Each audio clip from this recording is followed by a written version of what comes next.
G'day guys, James here. Just a quick video just to show the Seagull's model RV8, the new version of the old Crow.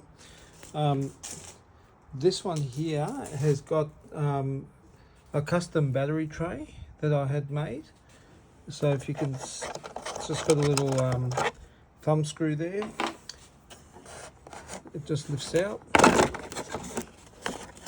And there you go. That's it there. So that's I'm using a 6 and a 4 cell to make 10 cell.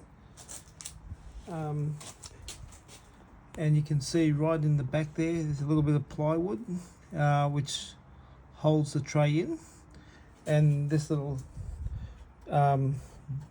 bolt blind nut behind there holds a bolt in, and that's how we do it here. So it's just one little bolt that holds that in. I had to cut this floor bottom of the section out to fit the receiver battery in, and that's my lights for my lights, and my receivers on this side here. There you go, on the inside.